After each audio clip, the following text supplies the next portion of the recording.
Well, hello and welcome, football fans, to the Skordle 2021 Coaches Preview Show. My name is Andy Campbell, and I'm joined today by Class B head coach of Dewar football, the Dragons, Coach Josh Bean.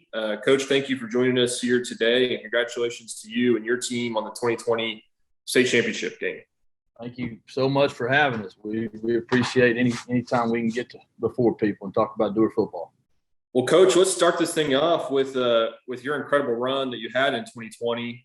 And it seems like Class B has really been dominated by those Western schools, Shattuck and Laverne, and some other good programs out here on the west side of the state. And you were able to take those teams down in the playoffs last year. How were you and your team able to accomplish what you did a season ago? Well, I mean, those guys, we have the utmost respect for those programs that you mentioned, both of them, and as well as others out there, Pond Creek and Cherokee and Tipton, and a lot of those schools from the West, and specifically the Northwest, where eight-man football kind of originated. It seems to be the king year in, year out there. And so, having the opportunity to win against those guys, Shattuck in the semis, and, we had lost to Shattuck back-to-back in the quarters, and we felt like we were one of at least the top four teams those 2 years. And so getting to kind of get over that hump, man, with those guys, with the Bullard boys and the people and how they run that program. And, it was really, it meant a lot to our program. As a player, we lost to Shattuck in 91 in an 11-man game when I was a sophomore in high school. So we had a lot of history with Shattuck and Laverne, obviously, just what they've done in I guess, more recent years, the last 10 years, and then we played them in 07 on our way to the championship game that year. So, but both of those programs well respected, and man, to have an opportunity to get through the season and keep everybody healthy and just play our best football at the best time. And those last 2 or 3 weeks we really played well, and not that we didn't all year, but to play that well against such great football teams was a big deal. Coach, you mentioned you in high school. You are a Dewar alum, now coaching your alma mater and have been since 2006. What did it mean to you and the town of Dewar to bring home a gold ball last year? I mean, without question, it's probably been the pinnacle of my career in terms of just being able to do what we did for our community, for our school. Dewar's had such great tradition, but yet we've always fell somewhat short of the championship deal even before I got there, while I was a player, and before, coming back home. Some of the recent years in the late 90s, we had some decent teams, and with Johnny Bohan and some of those guys coaching. And so it was just really awesome to see how the community came together, and just all the fans. There's so many that are obviously older people that were watching me when I played, and now still trying to make it to our games. And even just past alumni, some of the things that the words we got from them as a football team, as players and coaches going into the last couple of games was an amazing time for us. So definitely something that we will never forget, and we appreciate God blessing us with the opportunity to be in that position. Well, let's move on to the 2021 Dewar Dragons. Tell us about your returning starters on both sides of the ball and some of the key players that we need to be watching out for on Friday nights. Well, we obviously lost a good class. It wasn't a huge class, but most of them played. And we have offensively, we have 3-4 guys. We kind of have 3 for sure returners, and we have another guy that played some. So we lost at least half of our offensive starters, and then defensively about the same. We have about 3 returning. Again, another 4th that kind of played quite a bit. And so we have a great class coming back with our seniors. I guess there's 7 of those, and those 2 classes played together from the time they were, youngsters in Pee Wee football. And so, I mean, we're excited. I mean, we have our expectations at Dewar haven't changed. We're going to continue to work hard, and I think our guys are kind of ready to, especially our seniors. I mean, I can speak for my son, who's going to be a senior this year. He's really kind of had a chip on his shoulder about, hey, let's quit talking about 20 and let's move on to this year. So that's really been fun to watch him mature into a leader with this football team. And of course, some of our other returners that Thomas Brownfield, who's coming back, plays wide receiver and corner. I mean, we have some guys that made, huge impacts in the state championship game and in our run along the way. Tyler Maldonado is one of our offensive linemen that he started quite a bit. He started every down on defense at linebacker, played most of the time offensively. So he's kind of that 3.5 guy that we were talking as a returner. Significant guys in that role. Obviously we lost a great quarterback and a great running back. And so we lost some great offensive linemen. I mean, I don't know how you necessarily replace those guys. It comes back to, one of the things we've always prided ourselves on is just consistently winning. Not necessarily, it's great to have a great year, but we feel like we put a good product on the field every year.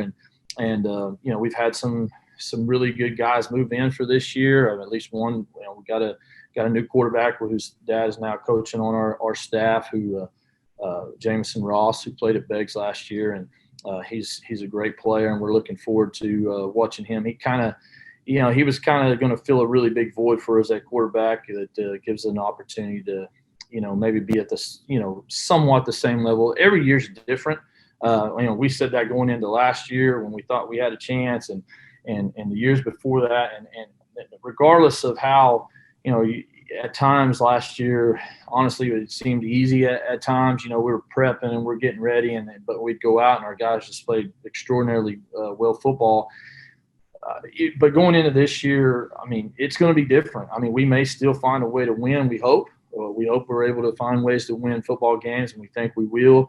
But it'll be different either way. I mean, the approach is somewhat different as far as what you do here and there offensively and defensively, and personnel being changed and stuff like that. So I got a couple of young guys I'd like to mention. Evan Corbin, he's going to kind of be our main guy at running back.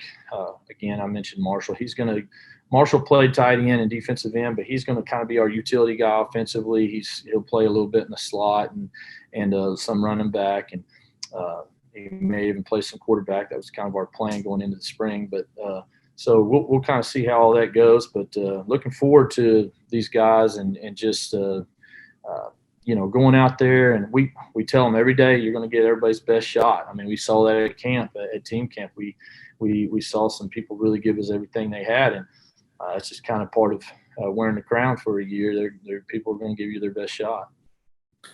Coach, you mentioned it with your son, trying to put 2020 behind you and move on to 2021. I can't imagine with such a monumental achievement and the first state championship at Dewar that's an easy task. Could you take us behind the scenes with you and your staff and your team on how you guys have been trying to put that in the rear view and look forward to 2021? Man, that's a great question. I think I would probably be the first to say it's probably been harder for me than anyone else. I've tried to take this thing out. My son was actually the one that said, "Hey, Dad, when you going to put that ring on the shelf for a little while?" So, I mean, I was wearing it this weekend at the family reunion, but I did. I put it up before practice yesterday. I'll break it back out, in December or January or whatever like that. But for now, we're going to put that on the shelf, and it's a challenge. It really is. It's kind of like because people still want to talk about last year. They want to talk about the state championship game. When we run into people in the community, and I feel like our staff, Coach Turley is super focused on what we're going to do this year. And, all of our guys, I feel like are really focused on, moving forward and moving, going on into the season and seeing how we're going to, go about winning games now, So I think but it has been a challenge. It's it's such a great time. Just the idea of seeing how everybody came together in the town at a time with everything going on. It was just, it was an amazing moment in time. But yeah, I got to say, it's been a challenge. Even for me mentally, I wake up and I'm just like, I want to have that same motivation. I was struggling with that going into practice yesterday, and man, we got out there and got rolling, and it just seemed like riding a bike. It just kind of got back to normal real quick, and that really helped. That really helped really starting practice yesterday, really refocus my mind on, hey, we got some stuff to do right now, and I think we have a football team that's got a chance to do really well, do some good things this year. You mentioned team camp, and you mentioned the chance that your team has to potentially repeat this season. Who else are you looking out for in Class B to challenge for the gold ball?